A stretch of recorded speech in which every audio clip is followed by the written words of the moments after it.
suomalaiset on mainettaan uteliaampia, he ei vaan kehtaa. Kyllä. Ja moni aina sanoo, että ne on niin kylmiä ne suomalaiset. Alkuun voi tuntua siltä, mutta ne on ehkä kuin se Marianne. Pinta voi olla, mutta sisällä kun vähän niin kuin tutustuu, niin se pehmenee ja sieltä tulee herkkua.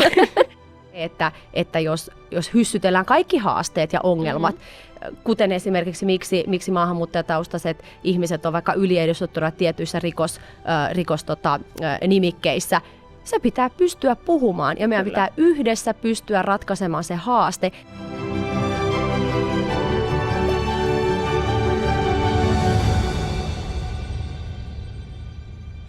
Tämän Uudet juuret podcast.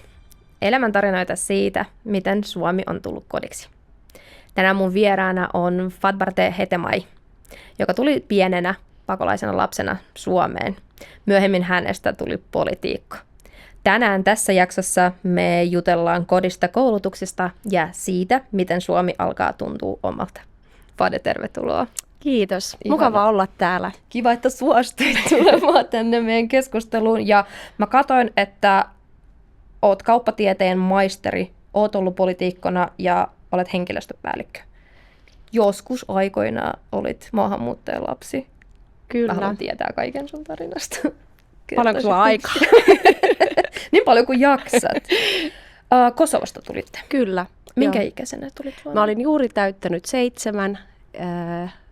Tultiin syyskuussa 1992 Suomeen. Ja asuttiin 2 viikkoa Helsingissä vastaanottokeskuksessa, josta sitten lähdettiin koko perhe Ouluun. Ja Oulussa asuttiin 11 kuukautta, kunnes sitten tultiin tänne Helsinkiin Malmille. Ja se, että me tultiin mun mielestä, tai ensikosketus Suomeen oli nimenomaan Oulu, niin oli todella hyvä käänne ja polku, koska siellä ihmiset oli mielestäni niin kuin helsinkiläisiä puheliaampia ja he olivat kiinnostuneita meistä ja he kyselivät, eikä se mitenkään vaivannut meitä, että he kyselivät meidän taustoista. Ja se, mikä toki siellä yllätti, oli siis se, että mulle oltiin kerrottu erilaisia tarinoita siitä, että mihin me ollaan menossa. Ja kun vertaa niin kuin minua ja muiden lasten niin kuin olettamusta, niin muut lapset oli silleen, että mun sisarukset, että vaan vanhempien kertomia sattuja, mutta mähän otin ne ihan todesta, että siellä todellakin on isoja barbeja ottamassa meitä vastaan ja me ollaan menossa prinsessalinnaan ja sillä ne ehkä äiti yritti rauhoitella meitä ja kertoa vähän, että mitä tuleman pitää. Ja sitten se todellisuus olikin aivan jotain muuta, että Oulussa me asuttiin entisessä mielisairaala-alueessa ja se paikka, mikä oli niin kuin sitten vastaanottokeskukseksi muutettu, ei todellakaan muistuttanut sitä linnaa, mistä mä oon saduissa kuullut. Ja oli paljon niin kuin myllerrystä ja uuteen niin kuin totuttelua. Ja tietenkin se, että kun miettii, että me lähdettiin jotain ikävää pakoon, niin eihän tuommoisilla asioilla pitäisi olla mitään vaikutusta. Nimenomaan. Mutta me tultiin kuitenkin hyvistä oloista, vanhemmat töissä, kaikki piirteittäin hyvin. Ja sitten me jouduttiin niin kuin uuden eteen, jossa oli paljon totuttelua. Yhtäkkiä oli keittiövuorot muiden pakolaisten kanssa. Ja se vaan kesti hetkensä ennen kuin mä niin kuin totuin siihen. Ja kyllä mä alkuun itkin, kunnes äitiä jopa vähän hävetti, että apua. Mutta jotenkin mä oon aina ollut vähän semmoinen, että jos joku sanoo mulle, että se on noin, niin sitten se on näin. Ja uskotaan. Joo. Mutta puhuit koko perheestä, eli vanhemmat oli mukaan ja sitten sisarukset. Kyllä, isä tuli heinäkuussa. Okei. Eli hän tuli ensin tänne ja se oli ehkä sydän särkyi, kun me oltiin totuttu, että isä matkustelee, siis molemmat vanhemmat oli lakimiehiä ammatiltaan, niin isällä oli sitten aina välillä työmatkoja, joten se ei ollut niinku tavallaan yllätys, että isä oli poissa hetken, mutta se aika, jonka hän oli poissa, oli huomattavasti pidempi kuin mihin me oltiin totuttu. Ja sitten meillä alettiin kertoa, että me ollaan lähdössä Suomeen. Okei. Ja se pidettiin tämmöisiä tarinoita, että olisi helpompi niin kuin lasten sitten ehkä uskoa ja mukautua. Isä tuli tänne ensin ja sitten me tultiin perässä. Äiti oli niin kuin 4 lasten kanssa, otti erittäin uhkean rohkean matkan läpi halki Euroopan monta eri maata ja sielläkin oli erilaisia käänteitä ja pelottavaahan se oli. Ei kenelläkään ollut tietoa tai varmuutta, että me päästään turvallisesti isän luokse, eikä ollut takeita siitä, että kun isä lähti, että pääseekö hän turvallisesti Suomeen. miksi Suomeen? Miksi isä lähti Suomeen? Tämä onkin ihana kysymys. Tätä esitetään monesti, että no, miksei vaikka Saksaan tai miksei Ruotsiin. Mitä Suomessa oli niin poikkeuksellista. Mutta mun molemmat vanhemmat ja isä etenkin oli lukenut niin kuin tavallaan Pohjoismaista. Ja Suomen tämä kantava teema siitä, että opiskelu oli niin kuin verovaroin kustannettua ja Suomessa ainakin silloin satsattiin todella paljon koulutukseen ja niin kuin ymmärrettiin, että pienen maan etu on koulutukseen satsaaminen. Että se on niin kuin tavallaan se, mikä voi vielä pistää meidät niin kuin maailman kartalle. Ja isä oli niin kuin kuullut tästä, että täällä on niin kuin hyvät koulutusmahdollisuudet, koska molemmille vanhemmille koulutus on ollut se väylä, millä he on ponnistanut eteenpäin. Ja sitten tietenkin se, että mikä oli vanhemmilleni tärkeää, oli tavallaan poliittinen vapaus ja uskonnon vapaus. Ja nämä oli ne asiat, mitkä niin kuin sitten valikoitui syyksi, että Suomi oli se. Ja siellä oli, tiedätkö tämmöisiä, että Suomi, siellähän on tämmöisiä heittoja välillä, että siellähän on niinku jääkarhuja ja ties mitä, tämmöisiä legendoja, että eihän kaikki ollut tietoisia hyvin paljon niin kuin Suomesta ja mitä kaikkea Suomessa on. Mutta isä oli niin kuin oppinut ja selvittänyt tämän asian ja sen takia hän sitten uskalsi myös ottaa suunnaksi niin kuin ensin Suomen. Ja se oli hirveän vaikea päätös molemmilta vanhemmilta, että jos ei olisi ollut lasten tähden, niin he olisi molemmat jäänyt sinne. He on ollut, niin kuin mun isä on jo kuollut, mutta molemmat sekä äiti että isä on erittäin isänmaallisia, erittäin niin kuin patriootteja ja ajatus siitä, että he jättää jonkin niin rakkaan maan taakseen, niin ilman meidän lapsia tai ilman lasten niin kuin tulevaisuuden tähden, niin he ei olisi ikinä tehnyt sitä päätöstä. Onko se aina ollut ihan alusta asti, että perheessä puhuttiin siitä, että isä lähtee nyt Suomeen, hän on jonkun verran siellä ja me lähdetään perässä, että te lapsina tiesitte jo etukäteen, että pitää valmistautua siihen ajatukseen, että Suomeen lähdetään linnoja katsomaan. Yhtäkkiä kun tavallaan äiti ja isä jäi työttömäksi ja piti niin kuin kirjoittaa, että joko vaihdat niin kuin kansallisuutesi serbiksi tai näin, niin siellä alkoi ne levottomuudet pikkuhiljaa näkyä. Ne ei tietenkään ollut yhtä karuja ja kauheita, mitä 90-luvun lopulla tapahtui, mutta siellä oli nähtävissä sekasortoa ja sitten vanhemmat niin kuin päättivät, että he ei voi niin kuin varmistua siitä, että me jäädään eloon, jotain voi ikävää tapahtua ja he ennakoi tämän, mutta se oli silti hyvin yllättävä. Eli tavallaan niin kun, meille, kun isä lähti, niin se oli aika hys, että sä kerrot, että isä on työmatkalla. Okay. Ja sitten kun isä pääsi turvallisesti tänne Suomeen, mutta hänelläkin oli erilaisia terveyshaasteita, sydänreistaili ja muuta, niin me ei oikeasti tiedetty, eikä äiti silloin tiennyt, että pääseekö isä turvallisesti, koska se ei ollut vaan, että lennät Suomeen, vaan monen eri maan kautta, bussilla, laivalla ja sitten vielä se sekasorto, mikä siellä oli alkanut vallita, niin oli jäätävän niin kuin epätietoisuutta siitä, että päästäänkö me sinne. Mutta sitten kun varmistui sillä, että isä lähtee ja kuultiin, että vanhemmat aina ajattelivat, että lapset ei kuule, mutta kyllä me kuultiin ja kyllä me niin kuin ymmärrettiin, että nyt ei ole kaikki hyvin ja mä kun olen semmoinen tikkana utelias, mä aistin niin mä muistan kyllä, että nyt ei ole kaikki hyvin ja kyllä se kai muutkin lapset, niin kuin me tajuttiin, että kaikki ei ole niin kuin ennen. Ja sitten kun hän lähti heinäkuussa ja saapui Suomeen ja me varmistui, että hän on niin kuin turvallisesti täällä, niin sitten alkoi se, että meidät pitää saada sinne tietenkin mukaan. Ja se oli niin, mun sydän ei ole niin kuin kovin monta kertaa niin kuin oikein särkynyt, mutta mä olin todella lähinnä mun tädin kanssa.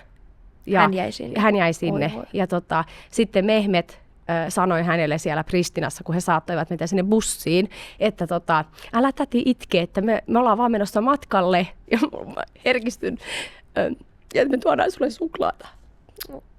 Niin, mä en ajatellut, että mä itken, mutta Mä en ymmärrä, mistä sä puhut. Ja sitten me jatkettiin niin kuin halki Euroopan, Unkaria myöten niin kuin bussilla ja äitillä oli hirveä huoli, koska oli 4 lasta.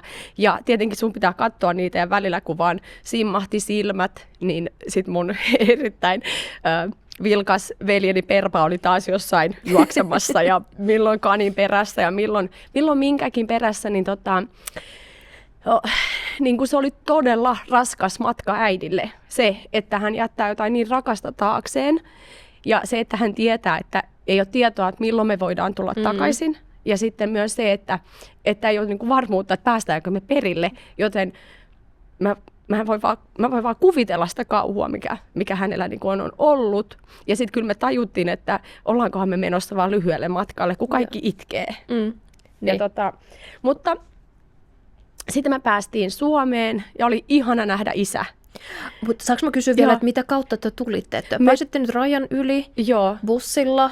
Mitä sitten tapahtui? Bussilla, sitten laivalla niin kuin Ruotsiin, semmoisella mikäli lautta vai mikä onkaan. Ja sitten se viimeinen, mä muistan, että Unkarin yli me mentiin ainakin, mutta siellä niin kuin bussilla mentiin Euroopan halki. Ja sitten viimeinen päätepysäkki oli niin kuin sitten Ruotsista, tultiin laivalla. Ja se oli mun mielestä Viking Line, jolla me tultiin tänne Helsinkiin, koska mä muistan, että niissä laivan hyteissä oli marjannekarkeet. Ja tiedätkö, joka kerta kun mä syön marjanneen, niin se tulee se muisto elävänä mieleen. Ja sitten kun mä olin oppinut Kosovossa pelkää poliiseja, ne ei ollut kilttejä, niin sitten kun me tultiin sinne rajalle ja isä odotti meitä siellä, niin ne poliisit oli vaan siellä. Mä muistan vaan, että why are you here? Tai jotenkin niin kuin ne kyseli, että miksi te olette täällä? Ja eihän me ymmärretty, mutta jotenkin siellä luultavasti oli tulkki tai joku. Oli täällä muitakin Kosovon albaaneita. Niin jotenkin me saatiin selvyyttä, että me ollaan tultu hakemaan turvaa täältä. Ja sitten isä oli siellä niin laihtunut. Ja sitten isä vaan sanoi, että ei tarvitse itkeä, että Suomessa poliisit on hyviä. Et nyt on kaikki hyviä. Oi kauheeta, tämä on ihan hirveä. Mä en pitkä aikaa puhunut tästä. Ihan hyvä, että tulit kertomaan tänne meille. Mä niin ymmärrän, mistä sä puhut ja nuo kaikki tunteet. Toi on tosi, mitenköhän sen sanoisi, mun mielestä se on hyödyllistä myöskin avoimesti puhua, että se ulkomaalainen, ketä sä näet ulkona, et tiedä, mitä hän on käynyt läpi ennen kuin hän pääsi tänne Suomeen. Että niinku välillä tuomitaankin ulkomaalaisia, vaan pelkästään sen takia tultiin ulkomailta. Kukaan ei tiedä, mikä on ihmisen tausta. Ja tulitte Suomeen. Isi tuli vastaan. Tuli ymmärrys, että nyt jäädään tänne, nyt jäädään Suomeen. Joo, mutta koko tämän ajan ja oikeastaan koko mun nuoruusajan se on ollut jotenkin kerrottua meille, että me ollaan täällä vaan sen hetken, kun Kosovossa on rauha, että me halutaan palata takaisin. Niin, että vanhemmilla ei oikeasti ollut varmuutta siitä, että ei, mutta he oli tullut tänne vaan niin kuin sen ajan, että me voidaan sitten, että Kosovo rauhoittuu, tilanne Kosovossa rauhoittuu, että me palataan, koska se oli heidän, niin kuin, ei he mitenkään niin kuin tullut tänne jäädäkseen. Eli koko ajan niin kuin puhe oli joka päivästä semmoista, että kun me palataan takaisin, että kun me mennään takaisin ja kunhan siellä se tilanne koko ajan vaan huononi ja huononi. Ja mutta mä oon sanonut monta kertaa, että meillä oli niin kuin sota olohuoneessa, koska meillä oli se satelliittikanava ja me kuunneltiin uutisia.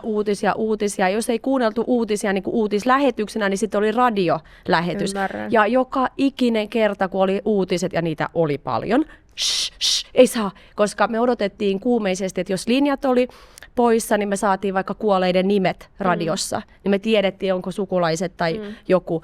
Niin, ja sitten tietenkin, koska niin kuin, elämä täällä jatkui ja tuli uutta ja muuta, niin välillä tuntui, että ahdisti mennä kotiin, koska me oltiin niin kuin sotatantereessa. 2 eri elämää. Joo, 2 eri elämää. Joo.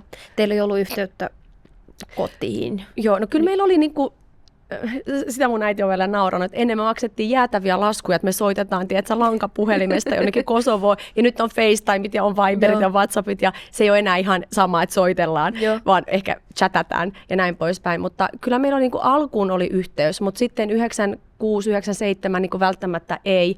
Niinku myöhemmin, jos siellä jossain vaikka on pommitettu ja näin, niin välttämättä yhteydet, sähkö ei toiminut, niin ei saanut enää niin kuin suoraa yhteyttä, mutta sitten viranomaiset siellä toimitti vaikka jotain kuolinlistaa, niin kuin, ja tämä oli niin kuin diasporalle tämmöinen toive, että tiedettiin edes, kuulostaa raalta, mutta se epätietoisuus on kamalampaa joskus, kun se tietämys sitten tekee jonkun rauhan sen tiedon kanssa, mutta se, että ei tiedä, on mun mielestä vielä pahempaa välillä. Se on mielenkiintoista, koska välillä, kun juttelen näistä asioista, niin monta kertaa on toistettu, että silloin kun tiedät, niin tuntuu siltä, että pystyt kontrolloimaan jotain. Et silloin kun saat edes jotain tietoa, niin kaikki on taas kontrollin alla, että nyt tiedetään, missä mennään, kun vaan se, että jos et tiedä, niin et vaan tiedä. Mutta jos mä palaan siihen aikaisemmin, että sit kun isä oli siellä, niin oli ihana nähdä isä. Mä oon aina ollut isän tyttö. Ja sitten me asuttiin 2 viikkoa, jotain tämmöistä tosi lyhyt aika siellä niin kuin Munkkivuoren tai Munkki jossain siellä vastaanottokeskuksessa, ja sitten me matkattiin sinne Ouluun. Joo. Ja mä koko ajan niin kuin odotin, että no missä se prinsessarina, se tulee. Ja sitten me muutettiin Ouluun, niin me asuttiin ekaksi vastaanottokeskuksessa semmoisessa, missä oli niin kuin keittiövuorot ja niin kuin oltiin semmoisessa niin kuin hallissa, tai semmoisessa, jos ajattelet, että on vaikka sairaala, missä on niin kuin käytäviä huoneita ja sitten yksi keittiö jossain. Joku asunto. Vähän niin kuin sen tyyppinen. Ja sitten me saatiin loppua kohden sitten muuttaa niin kuin semmoiseen asuntoon, jotka oli ennen niin kuin lääkäreiden asuntoja. Okay. Niin sitten meillä oli niin kuin loppuaikana siellä Oulussa niin kuin ihan oma niin kuin kerrostaloasunto, missä me asuttiin. Ja sitten se oli ihana hetki, että se oli niin kuin meidän oma perheen oma rauhaa. Joo, oma rauhaa ja kaikkea. Mutta Oulussa se, mikä meidät niin kuin piti niin kuin ehkä aktiivisena, oli se, että äiti ja isä teki kävelyitä, alkoivat opiskella suomen kieltä, vaati, että me niin kuin päästään heti niin kuin valmistelevaan luokkaan, katsoo, että me tehdään läksyt, vaikka kukaan ei vielä osannut suomea, ja vaikka vanhemmat oli oikeasti niin kuin menossa takaisin heti, kun vaan pääsevät, niin ajattelivat kuitenkin todella älykkäästi ja fiksusti mun mielestä, että se aika, kun me täällä ollaan, niin otetaan niin kuin se hyöty irti ja pysytään aktiivisina. Tehtiin retkiä. Äiti halusi tehdä kosovalaista tai fetajuustoa, mutta tavallisella niin kuin kaupan punaisella maidolla ei vielä saa, vaan se pitää olla sieltä lehmästä niin kuin suoraan otettua. Niin äiti sitten on aina ollut hyvin kekseliäs ja hyvin tämmöinen aktiivinen, niin kävellessä ja pulkkia työntäessä, niin äiti löysi niin kuin navetan. Ja sitten sinne mentiin ja ne oli aivan hämmentyneitä kuin huonolla suomen kielellä, että mitä. Mutta jotenkin se ymmärrys löytyi ja että maitoa halutaan suoraan tuolta lehmästä. Ja me oltiin aivan ihmeissämme, että siellä navetassa on, tiedätkö, semmoisia koneita ja että ei Kosovossa tuommoisia ollut siihen aikaan. Ja sitten me saatiin maitoa ja tämä emäntä ei edes ottanut äidiltä mitään rahaa. Oho. Ja sitten kuule, kun me vietiin kosovolaiset leidit seuraavalle kävelyretkelle, niin siellä oli muitakin rouvia, jotka halusivat tätä samaa, koska voi tehdä pitaleipiä, voi tehdä erilaisia kosovolaisia leivonnaisia sillä niin kuin oikealla maidolla, jonka saa tiedätkö itse lypsää. Mutta niiltä sitten se otti vähän jotain korvausta, mutta sitten me tehtiin pyöräretkiä, me saatiin Punaiselta Ristiltä paljon jotain vaatteita niin kun, muistan Vienettä Jäätönä, voitko kuvitella, kun se oli meidän kohokohta, kun me saatiin semmoinen ostaa, ja sitten äiti leikkasi kaikille tasan, että kaikille oli, ja Vienettäkin, kun mä syön nykypäivänä, niin mulla tulee semmoinen, ihana, että voiko tämmöisistä pienistä, ihanista, erittäin niin kuin yksinkertaisista muistoista voi tulla ihania tämmöisiä lämpimiä tunteita. Ja me pysyttiin tosi aktiivisena ja alettiin opiskella jo silloin suomea. Sitten me ystävystyttiin suomalaiseen niin kuin perheeseen, josta tuli mun sitten suomalainen mummi ja vaari, Marja-Leena ja Vesa, koska äiti joutui leikkaukseen siellä Oulussa, niin hän tutustui sitten tällaiseen niin kuin hoitajaan siellä, tai laitoshoitaja. Joku hoitaja se oli, ja sitä kautta sitten ystävystyi, että hän oli itse karjalaistaustainen, niin hän tunnisti tämän, ja se Vesa oli ollut, että anna sen perheen olla rauhassa, että älä nyt mene puuttumaan niin. Sitten Marja oli, että ei, että kyllä hän haluaa tutustua, että varmaan niillä ei ole kovin montaa ystävää, niin ollaan me heille. Ja just tavallaan se pienet asiat, pienet arjen yksinkertaiset aktiiviset teot ja ystävystyminen niin kuin myös suomalaisiin, niin oli meille semmoinen, että se 11 kuukautta meni tosi nopeasti ja siellä on myös iloisia niin kuin kokemuksia. Sehän on tosi iso juttu, että silloin kun oikeasti ystävystyy siihen suomalaiseen ja on se ensimmäinen niin sanotusti, voiko se tukihenkilöksi sanoa, mutta semmoinen, joka tuntee, miten paikallisuus toimii, niin hän voi sitten taas huonolla suomella jotenkin sormilla, mutta silti kertoo, mikä niin kuin neuvoo asioita. Toihan on tosi iso juttu, se auttaa niin paljon. Mutta jotenkin tuon mun vanhempien semmoinen aktiivisuus ja ymmärrys siitä, eikä se ollut sellainen tietoista opportunismia, vaan se on aina mun äiti ja isä on ollut tämmöisiä niin kuin meneviä ja aktiivisia. Ja äiti on monesti sanonutkin, käyttää erilaisia metaforia, että minne menetkin, niin rakenna aina talo.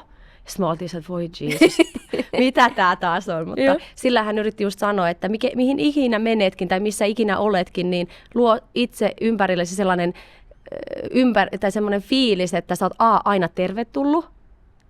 Okay. Ja että rakenna aina talo, mihin menet. Niin kuin suoraan käännettynä niin kuin albaniaksi. Ihana neuvo. Ja sitten isä ja äiti molemmat, että rakenna niin kuin enemmän siltoja, niin kun tavallaan poltan niitä, että koskaan ei tiedä. Ei tiedä, ja tavallaan se, että vastuuttivat meitä kaikkia tavallaan, että mitä sä tuot, kun sä tuut sinne paikalle, että mikä on se sun oma energia, mikä se on sun oma asenne ja aktiivisuus. Ja tietenkin äiti on ihan koko ajan sanonut, että kun me ei olla täältä, niin me joudutaan tekemään viisikertainen niin kuin työmäärä. Ei osata kieltä, ei välttämättä ymmärretä olosuhteita, ei tiedetä, miten täällä pelittää, miten Kelan asiapaperit toimii. Kauheeta. Ei suomalaisetkaan varmaan tiedä. Eikä ne viranhaltijatkaan aina ymmärrä, että mikä siellä lomake pitikään täyttää, niin laki muuttuu ja asetukset muuttuu. Niin mä oon todella kiitollinen siitä, että mulla on ollut, niin kun, ja meillä sisaruksilla on ollut tommoset vanhemmat, jotka on ollut niin kun todella sydämen sivistyneitä. Kuvittele sitä rohkeuden määrää, sitä rohkeuden tasoa, mitä on ollut sisällä. Että ei ole vastuussa pelkästään itsestään, vaan lapsista ja ei tiedä palaako enää ikinä kotiin. Ja en mä tiedä, jotenkin vaan niin fiksua ja niin rohkeata toi kaikki, mitä teidän perheessä tapahtui. Se on, siis nyt me riidellään ja me otetaan yhteen, mutta tavallaan jos mä edes hetkeksi pysähdyn, niin mä oon aidosti todella kiitollinen siitä. Ja se, että mun vanhemmat molemmat, siis perheensä ensimmäisiä akateemisesti koulutettuja ihmisiä, jotka sitten Suomeen tultuaan, olihan se kova pala, etteivät he voineet niin kuin sitä harjoittaa sitä omaa ammattiaan. Etenkin lakiala on hyvin niin kuin maakohtainen. Joo. Ja isä kovasti yritti täydennyskoulutusta, mutta sitten hän oli terveysongelmia, jotka estivät hänen työnteon ihan kokonaan, mutta silti hän pysyi aktiivisena sitten, yritti opiskella suomea ja pysyä tässä kehityksen kelkassa eri tavalla, mutta sitten äiti teki kaikenlaisia suorittavan tason töitä, postitushommista, konditoriaan. Sitten kun pojat alkoivat harrastaa jalkapalloa, ei ollut rahaa, niin olivat kaikessa talkoohommissa. Niin sieltä mulla on tullut myös semmoinen, että tiedätkö, että lasten tähden sä et ole niin ylpeä. Koska mä kuullut niitäkin tarinoita, että mä oon sitten by the way lääkäri, niin mä en tee mitään muuta sinä aikana. Niin se valtava voima ja kannustus ja niin kuin terve ylpeys siitä, että mähän teen mitä vaan mun lasten eteen, jos pitää tehdä. Eikä niin, että mä nyt olen akateemisesti koulutettu, niin mä en tee mitään muuta, vaan että arvostetaan kaikenlaista työtä ja ymmärretään, että mikä tahansa aktiivisuus on parempi kuin semmoinen passivoituminen. Ja toihan on muutenkin, kun sä puhut siitä, että se on lasten hyödyksi, mutta sehän on ihan omaa kehitystä vartenkin, koska sä oot paikallisten ihmisten keskellä, sä teet sitä, mitä tekee muutkin ihmiset, tavallista työtä, ei sitä, mihin sä oot tottunut, mutta silti sä opit sen, miten toimitaan tässä maassa. Sä opit kieltä, sä opit tapoja. Ja mun äiti oli vielä, kun se opiskeli sitten vielä suomen kieltä, niin hänellä oli sitten Vantaalla se yksi koulutuspaikka. Oliko se silloin Ami Edu vai mikä liian olikaan, niin hän ei aina iltaisin niitä sijamuotoja voinutkaan niitä päntätä, kun lapsia piti iltatoimet tehdä ja näin, niin sitten junassa hän oli, aina otti sen sama junan, jossa istui kaksi semmoista rouvaa, joihin hän oli sitten tutustunut, koska me äiti tutustuu kaikkiin, niin rakenna talo tyyppisesti. Niin siellä oli sitten kaksi rouvaa, jotka sitten näkivät, kun äiti siinä junassa yritti, ja sitten äiti oli yhtenä aamuna vaan kysynyt, että anteeksi, miten tämä ablatiivi taipuu? Että tuleeko tähän partitiiviä ja miten, jos otan suklaata ja tällaista, ja sitten ne oli ne molemmat rouvat ihania, ketkä ovatkaan, eivät koskaan sillä tavalla ystävystynyt, niin he auttoivat äitiä siinä junamatkalla. Ja että jo tähän tulee kyllä niin kuin, no se vaan pitää oppia. Tämä on tämmöinen poikkeuksen poikkeus. Ja he auttoivat välillä äitiä niissä läksyissä ja opettaja ihmettelikin, että onpas hienosti täällä tehtäviä. Niin äiti kyllä sitten paljasti, että mua on vähän autettu. Mutta tavallaan se innokkuus niin kuin kieltä kohtaan on tärkeä, että niin kuin nythän äidin suomen kieli on vähän rapistunut tässä, kun ei enää niin aktiivisesti käytä eläkkeellä kuin on, niin se on niin kuin huomaa, että hän ei enää niin aktiivisesti käytä silloin, kun hän käytti lasten kanssa, kun oli harrastukset, viemiset, autolla kuskailut, niin kyllähän sitä suomen kieltä käytti vahvemmin, että hän osaa ja ymmärtää, mutta huomaa, että jotkut sijamuodot ei nyt ihan noin taivukaan, että nyt olisi nyt olisi ablatiiville ja partitiiville vähän kertauksen tarvetta. Mutta tulit 7-vuotiaana, 11 kuukautta olitte siellä vastaanottokeskuksessa, sitten muutitte, niin mitä sitten koulupolku alkoi? Menitkö, mitäs mun aikana se oli mamuluokka, sitten se oli valluluokka, nyt se on vallonluokka, niin menit ensin semmoinen? Joo, mulla oli valmistava luokka tuolla Oulussa se ensimmäinen vuosi. Oliko se semmoinen? Okei, pääsit heti? Mä pääsin heti, koska mä aloitin koulun jo 6-vuotiaana, eli poikkeuksellisesti Kosovassa yleensä aloitetaan 7-vuotiaana, mutta mä aloitin 6-vuotiaana, koska äiti ja isä oli sitä mieltä, että mä kyselen niin paljon, että heillä on päivätyökin, että he ei ehdi tähän, että tämä tyttö laitetaan jo 6-vuotiaana kouluun, niin mun etu oli se, että mä osasin jo lukea, kun mä tulin Suomeen, mutta sekä minä että mun sisko jouduttiin sitten kertaamaan ykkösluokka uudestaan, koska me ei vielä osattu suomea, niin me hoidettiin se Oulussa. Mä muistan Onni ja Enni, ja Nalle karhut ja mitkä ne olikaan ne aapiset, missä me opiskeltiin suomea. Siellä oli vaan Kosovon albaaneita siellä luokalla, koska Oulussa siinä vastaanottokeskuksen lähellä olevassa koulussa oli paljon kosovolaisia. Niin me oltiin, ja se oli huono asia, koska opettajat että ei saa puhua albaania, pitää yrittää puhua suomea. Virpi oli mun opettaja ja Outi oli Fatlumen opettaja. Ja sitten kun me tultiin tänne Helsinkiin, niin me päästiin jo tavallaan toiselle luokalle molemmat. Ja me ei oltu enää niinku erikseen niinku missään valmistavalla luokalla. Mutta sitten me saatiin niinku S2. Suomi 2 siinä, että kun muut opiskelivat äidinkieltä, niin meillä oli sitten tuettua tämä suomi toisena kielenä. Ja aika hyvin siis mä opin tosi hyvin, mä jo Oulussa pystyin kääntämään, vaikka en ymmärtänyt joka sanaa, niin jos ei tulkkia ollut saatavilla, niin mä pystyin kääntämään niille äideille, niin kuin, että mitä tässä yritetään tarkoittaa. Ja sitten Malmin ala-astetta käytiin mun siskon kanssa, mun veljet kävi Soinisen ala-astetta ja sitten siitä yläastee oli Malmilla myös. Ja mä en enää käynyt S2 sitten muistaakseni jo yläasteella, niin mun suomen kieli oli jo niin vahva, että mulla oli erittäin vaativa opettaja Katri Jantunen ala-asteella, joka oli silleen, että sun pitää opetella suomen kieli, että se on aina sitten este ja hidasta. Ja mua ärsytti, kun mun teksti tuli punakynällä täytettynä ja mä lupasin, että kohta mä niinku näytän sulle. Ja ihanaa, että mä sain näyttää hänelle, koska sillä tavalla mä edistin mun oma polkua. Mutta hän hyvin tuki, mutta vaati. Ja joka kerta jakso hokea sitä samaa, että tiedätkö, mä teen sulle karhun palveluksen, jos mä nyt päästän pälkähästä. Ja tämä on ehkä, minkä mä huomaan nykypäivänä opettajista, että ei vaadita oikealla tavalla, vaan ajatellaan, että kun on niin karut oltavat ja kun on sitä ja on tätä, niin hyvyyttään päästävät vähän pälkähästä. Ja siinä on hyvä tarkoitus, mutta se lopputulos on huono. Pitkällä tähtäimellä. Kyllä. Ja mä opin sen, että mun täytyy niinku ihan oikeasti alkaa opetella näitä sijamuodon taivutuksia, että mitä tapahtuu, kun mä puhun kisoista, niin jos mä laitan 2 ässää, niin se ei ole kisat. Ja tietenkin mä rakastin sitä lukemista. Mä oon aina ollut lukutoukka, niin mä oikein ahmin neiti etsiviä. Mä ahmin Ronja Ryövärin tyttäriä ja ties mitä. Ja se oli mulle helppoa, koska mua kiinnosti lukeminen niin paljon. Niin se auttoi myös. Niin sehän edesauttaa oikeasti sitä kieltä niin paljon. Kyllä. Ja jo yläasteella niin mä olin ihan normaalissa äidinkielen. Ja sitten se, kun mä sain ylpeänä sain jonkun tosi hyvän esseen kirjoitettua 8 tai 7 ja sitten mä vein sen Katri Jantuselle tässä. Sitten se oli se, että Fatbarte, tämä oli se syy, minkä takia mä niin patistin. Olipa varmaan ylpeä. Kyllä. Hän oli ylpeä, mä olin ylpeä ja mä olin niin tyytyväinen siitä, että tavallaan saavutin minkä halusit. Kyllä. Ja sitten lukio oli Helsingin luonnontiedelukiossa, johon mä patistin mun veljenikin, koska Perbarim on tosi hyvä matikassa ja näissä kaikissa tällaisissa reaaliaineissa, mutta hän ei vaan jaksanut istua penkillä pänttäämässä ja hän oli valinnut selvästi, että futis on hänen juttunsa.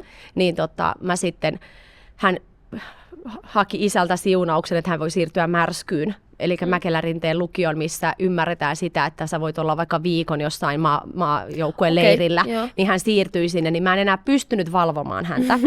Mutta se oli selvää, että meillä oli yhteinen ymmärrys, että molemmat pojat käy lukion 3 vuodessa, ja siitä ei joustettu. Ja mun veljet kyllä oli erittäin vihaisia minulle, ja siellä tuli sitä ja sä oot ämmä ja tällaisia. Ja mä sanoin, että hei, käykää se lukio nyt loppuun, niin sitten ei ole mikään este, että pääsette maailmaa vallottamaan. Ja kyllä he on sitten kiitellyt jälkikäteen, että kun he molemmat lähtivät maailmalle, niin tavallaan ei enää tarvinnut niin kuin sitä lukiota päntätä, vaan pääsivät 3 vuodessa pois. Ei ne mitään huippunumeroita, näin, mutta hei, lukiossa pitää olla yli puolet oikein, että pääsee edes läpi, joten kyllä ne siellä jotain oikein teki. Ja se, mistä me ei joustettu meidän vanhempien kanssa, että kun koskaan ei tiedä, voi tulla yksi loukkaantuminen, ja heille tuli loukkaantumisia, niin me koetaan edelleenkin, että yleissivistävä koulutus on lukio. Että se on vaan niin hyvä pohja, josta avautuu enemmän ovia kuin sulkeutuu.